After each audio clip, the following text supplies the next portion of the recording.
Пагражаў у траўні, пагражаў у чэрвені, а цяпер замацаваў заканадаўча. Лукашенко падпісаў указ пра ўзмацненне адказнасці за моржывёлы і стратныя гаспадаркі, што будзе класціся на плечы кіраўнікоў выканкамаў.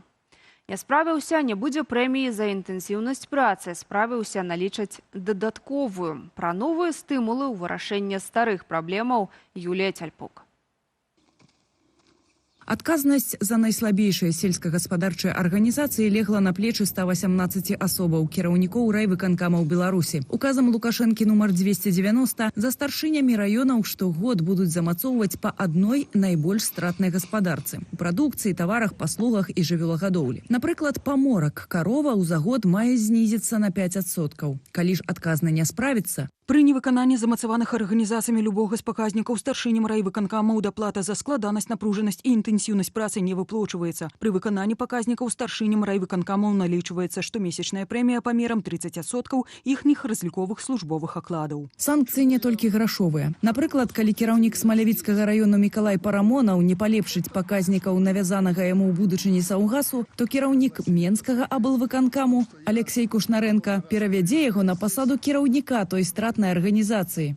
Так что, Алексей, смотри, ты же у нас человек твердый, чтобы с кадрами был порядок. Спытаюць наўпрост з кіраўніка райвыканкаму за надоі, за інвестыцыі, прамысловасць, своечасовае вырашэнне людскіх зваротаў і стварэнне новых працоўных месцаў. Калі прадпрыемства і гаспадарка стратная, ўзяць ресурсы няма адкуль, зарабіць таксама немагчыма, то, канешне, з такога стану прадпрыемства ніколі не выйдзе. І уводзіць адміністрацыйную адказнасць па лініі вертыкалі – гэта не дапамога ў дадзенай сітуацыі. Перш чым аддаць Лукашэнку на подпіс гэты указ, Савет міністраў спусціў уніз па вертыкалі даручэння Міністэрству сельскай гаспадаркі і харчавання, а тое сумесна з камітэтам дзяржкантролю абавязала аблвыканкамы да сярэдзіны ліпеня развязаць праблемы ў асобных гаспадарках. Адпаведны дакумент нам перадаў Белпол.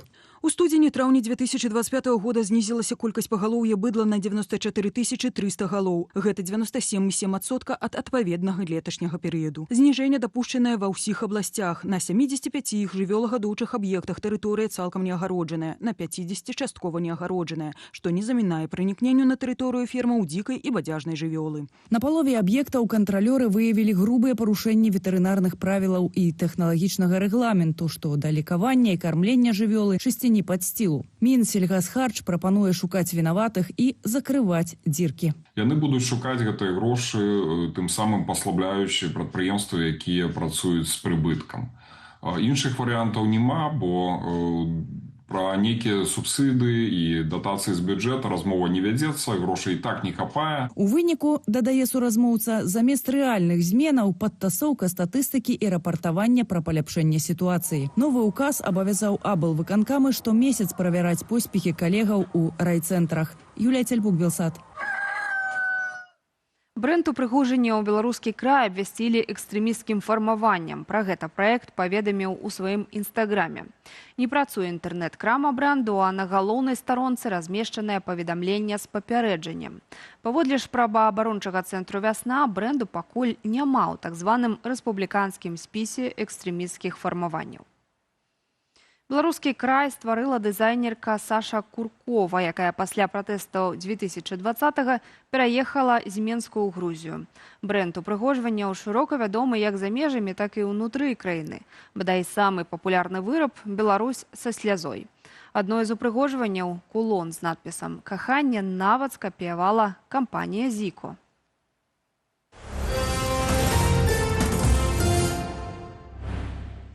Украіна і Расія дамовіліся пра асабістую сустрэчу Уладзіміра Зеленскага і Уладзіміра Пуціна ў Турцыі. Пра гэта заявіў турэцкі міністр замежных справаў Хакан Фідан. Ён кажа, што перад іхнай беспасрэдняй размовай неабходна дамовіцца пра тэрміны і механізмы спынення агню. Тым часам прэс-сакратар Пуціна Дмітрый Пяскоў заявіў, што да сустрэчы двух прэзідэнтаў яшчэ вельмі далёка.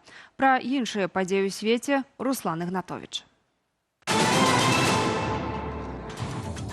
У ноч на 26 ліпеня Расія нанесла масаваны удар па Днепрапятоўскай вобласці Украіны. Па Дняпры і Каменскім білі ракетамі і дронамі «Шагеды». У Дняпры загінулі 3 чалавекі, 6 атрымалі раненні. Пашкоджаныя жылыя дамы, прамысловыя аб'екты і гандлёвы цэнтр. У тым ліку цалкам знішчаны эпіцэнтр у Каменскім. Пад абстрэлы трапіў і Харкаў. Пацярпелі 5 асобаў, сярод іх ратавальнікі. Разбураны спартовы комплекс універсітэту. Для атакі былі скарыстаныя касетныя боепрыпасы.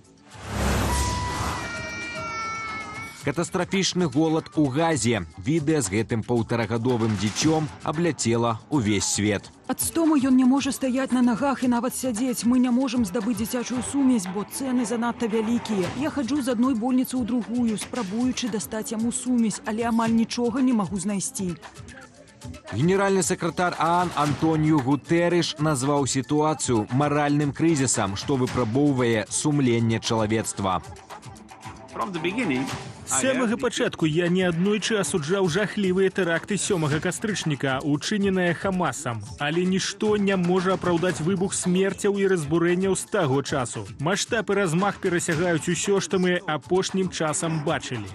Паводле ААН з кастрычніка 2023 больш за 100 асобаў ужо памерлі ад голаду.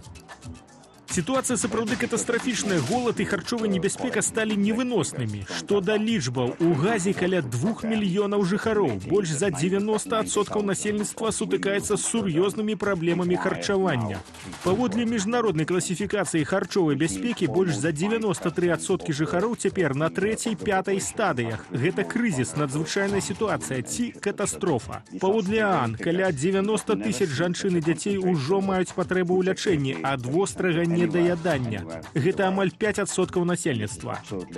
З тэрміновай заявай выступіў прэм'ер-міністр Вялікай Брытаніі Кір Стармер. Ягоная краіна распачынае неадкладную эвакуацыю дзяцей, якім тэрмінова патрэбная дапамога. У сваю чаргу ўлады Ізраілю абвясцілі, што дазволяць і Ярданіі, і Аб'яднаным Арабскім Эміратам скідваць гуманітарную дапамогу жыхарам Газы з парашутаў. Першыя пастаўкі могуць адбыцца ўжо ў найбліжэйшыя сотні.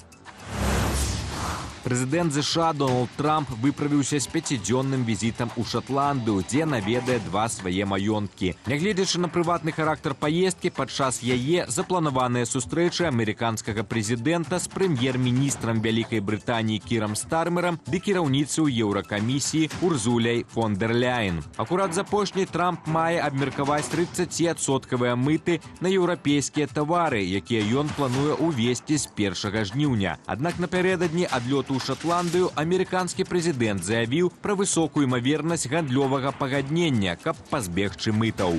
Руслан Ігнатовіч, Белсат. Дэпартамент міграцыі Міністэрства ўнутраных справаў Грузіі насуперак просьбе беларуса апавясціў пра ягонае затрыманне амбасаду Беларусі ў Тбілісі. Мужчыну арыштавалі амаль 2 тыдні таму, калі ён прыйшоў ва ўстанову з хадайніцтвам аб прытулку. Пазней вызвалілі, заяву на прытулак удалося падаць. Праваабаронца Роман Кісляк кажа, што затрыманне і паведамленне беларускаму боку – парушэнне працэдуры. Подходы сейчас грузинских властей изменились, и вот на неделе несколько сообщений о задержании, в том числе и белорусов, приходят. И вот 2 дня назад еще одного белоруса задержали. Он сдавал на водительские права, и вот, да, у него закончился вид на жительство, и не было визарана. И вот проверили документы, проверили, когда он там прибыл, и, соответственно, его задержали. Поэтому рост таких задержаний растет.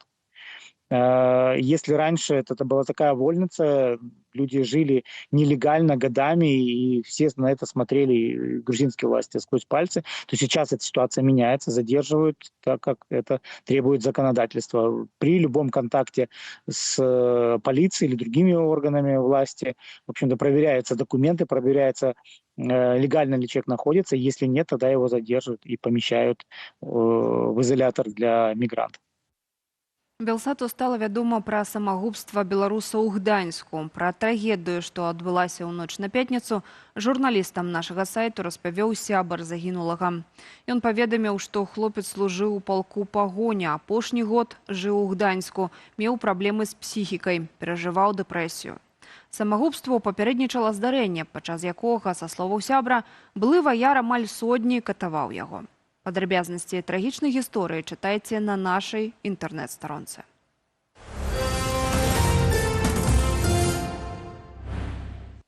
Адна з найважнейшых датаў у сучаснай гісторыі Беларусі. Заўтра спаўняецца 35 гадоў з дня, калі Вярхоўны Савет БССР прыняў дэкларацыю аб дзяржаўным суверэнітэце.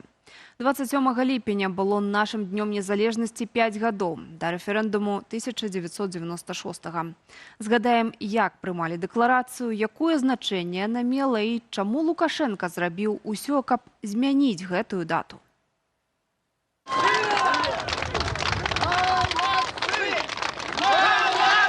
27 ліпеня 1990-га беларусы вітаюць дэпутатаў незалежнасці. Сотні, калі не тысячы людзей днямі чакалі вынікаў каля будынку Вярхоўнага Савету. І нарэшце 229 дэпутатаў за, 0 супраць. Дэкларацыя аб дзяржаўным суверэнітэце прынятая. Гэтак Беларусь 10-ю далучылася да параду суверэнітэтаў. Такія дэкларацыі цягам 2 гадоў прынялі ўсе рэспублікі СССР. Мы ўсё ж такі ў парламенце былі розныя. І была вельмі такая наэлектрызованая сітуацыя і былі, без перабольшвання баі паміж камуністычнай большасцю і апазіцыяй, але вось тады мы былі разам, бо толькі 3 дэпутаты устрымаліся, не прымалі удзел у галасаванні, а ўсе астатнія прагаласавалі за. І за што гэта? За тое, каб аднавіць дзяржаўнасць Беларусі. То ў зале тады было такое свята, я бачыў слёзы. Распрацаваць дэкларацыю прапанавалі дэпутаты фракцыі БНФ. Пракамуністычная большасць у Вярхоўным Савеце тады не падтрымала ідэі, але вярнулася да яе вельмі хутка. Калі пачаўся парад суверэнітэтаў, то натуральна, калі ў Маскве гэта ўжо прынялі, то гэта павінна быць зроблена і ў Менску. Але на іх, канешне, уплывала апазіцыйная меншасць, якая была ў Вярхоўным Савеце, якая была рухавіком. А вось як выглядала дэкларацыя аб дзяржаўным суверэнітэце БССР. Яна заяўляла неад'емнае права беларускай нацыі на самавызначэнне, дзяржаўнасць беларускай мовы, бяз'ядравы статус і нейтралітэт. Гадамі пазней палітыка Лукашэнкі зрабілася больш антыбеларускай, чымся ў пракамуністычнага Вярхоўнага Савету, які прымаў дэкларацыю, заўважаюць эксперты. Такія парадоксы гісторыі. Беларуская незалежнасць умацавалася пасля распаду Савецкага Саюзу, а вось этнакультурныя, так сказаць, рэчы, этнакультурная нацыянальная ідэнтычнасць вельмі моцна пацярпела. Праз год на фоне жнівеньскага путчу 1991-га і страху, што шлях да незалежнасці можа быць пад пагрозаю, дэкларацыі надалі статус канстытуцыйнага закону. Яшчэ праз месяц у якасці дзяржаўных сімвалаў прынялі бел-чырвона-белы сцяг і герб пагоня. Наступныя 5 гадоў 27 ліпеня было днём незалежнасці Беларусі. А ў лістападзе 1996-га па выніках рэферэндуму свята перанеслі на 3 ліпеня, дзень вызвалення Менску ад нацыстаў. Дата 27 ліпеня як галоўнае свята, а дзень незалежнасці это галоўнае свята ў любой краіне, гэта разрыў з Савецкім Саюзам, разрыў з савецкасцю, савецкай дзяржавы. І Лукашэнку гэта ніяк не памагала. Ён прыйшоў да ўлады на ідэі савецкасці. Дэкларацыя аб дзяржаўным суверэнітэце праштурхнула да стварэння незалежнай Беларусі. Аднак і праз 35 гадоў пагроза для нашага суверэнітэту не сышла ў нябыт, пакуль Лукашенко абірае для краіны курс паглыбленай інтэграцыі з Расіяй. Марыя Сысой, Белсат. Выбітнаму беларускаму мовазнаўцу Змітру Саўку сёння споўнілася б 60 гадоў. Ён быў моўным экспертам Белсату ад утварэння нашага тэлеканалу. Хворы на рак, ён пайшоў з жыцця ў 2016-м, але да апошніх дзён дбаў пра развіццё беларускай лінгвістыкі, пільна сачыў за моўнымі нормамі ў нашым тэлеэфіры, пакінуў па сабе моўную службу, што працягвае ягоную справу. Узгадаем разам нашага калегу. любы праект, які звязаны з беларускай мовою, неважна, это звязана будзе яшчэ і з ангельскай мовою, ці з навучаннем плаванню, я не ведаю, ці з запусканнем паветраных змеяў, не мае ніякае значэння. Гэта заўсёды накіравана на нашу будучыню, на беларушчыну, на тое, каб дзеці раслі ў беларускай мове. Быў заўсёды за кампутарам і ўвесь час працаваў. Памятаю, як я кладуся спаць, як мяне пагнаў дакладней спаць. І я засынаю пад кляцанне клавіатуры. Это, ведаеце, як такі дожджык. Дожджык, які б'е пад падваконне, і дзякуючы якому можна расслабіцца і заснуць. Он приносил с собой курицу, калі нават приходил забирать Стефана. Я становился на кухню, робил суп, потом мы сидели, коммуниковали. И это выдатные такие моменты, які показывают детям, что гэта беларускасць, гэта не только школа, не только садок, не только сям'я. А ще есть іншыя дарослыя, якія цікавыя, якія гавораць па-беларуску. Зміцер уважліва слухаў, вёў са мною размову, цікавіўся тым, што я ведаю. А потым, глядзячы на неба, сказаў, што так, заўсёды яго цікавіла астраномія, зрабіў паузу і кажа, таму што яна паказвае, наколькі маленькі чалавек у сусвеце. Да сёння мы карыстаемся стандартамі, якія усталёўваў Саўка. Мы часта кажам пра захаванне, а Саўка і тыя стандарты, тая служба моўная, якую ён стварыў, менавіта адказвае за развіццё мовы. Безумоўная каштоўнасць беларускай мовы. Для яго гэта было сапраўды нечым надзвычайным. Беларуская мова – гэта адзіная, фактычна, наша нацыянальная каштоўнасць, адзінае, што адрознівае нас ад расійскай нацыі. Это тое, што ёсць грунтам для далейшага развіцця нацыі.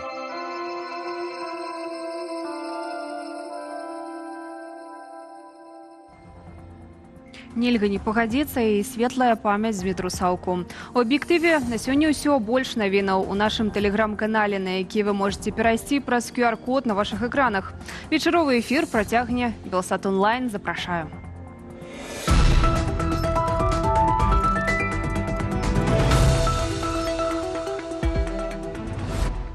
Калі беларусам святкаваць Дзень незалежнасці 27 ліпеня, 25 жніўня ці 25 сакавіка.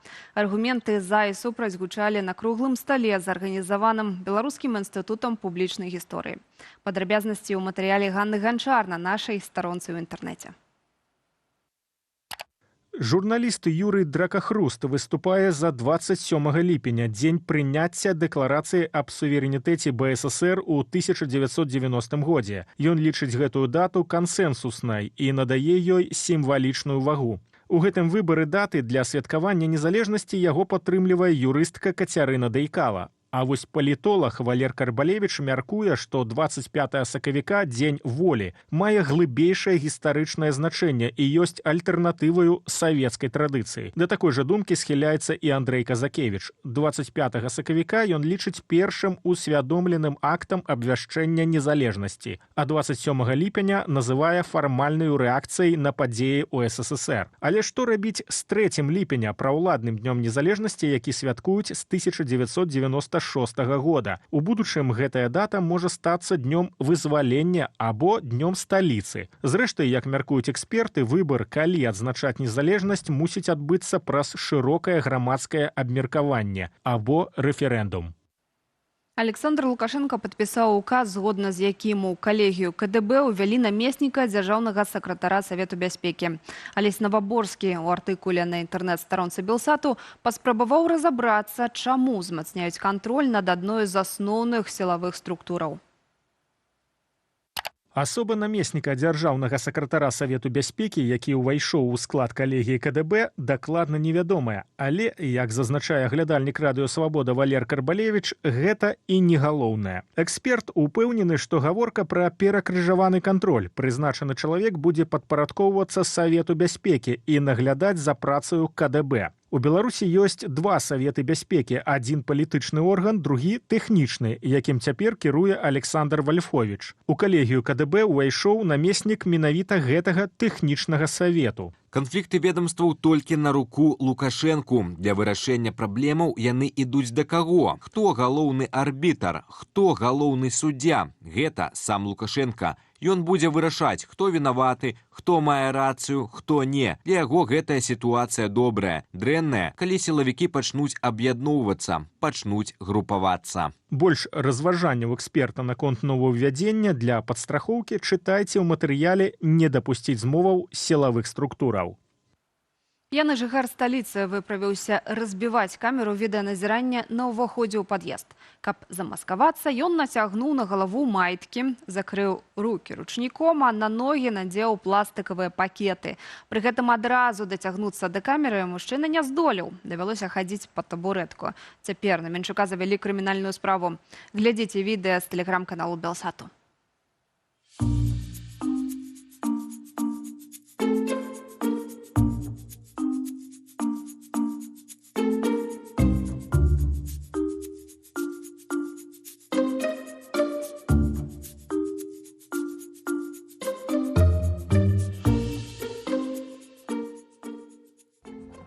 Гэта быў агляд найцікавейшых публікацыяў з сайту belsat.eu і нашых сацыяльных сетак. Таксама можаце падтрымаць лайкам гэтую праграму.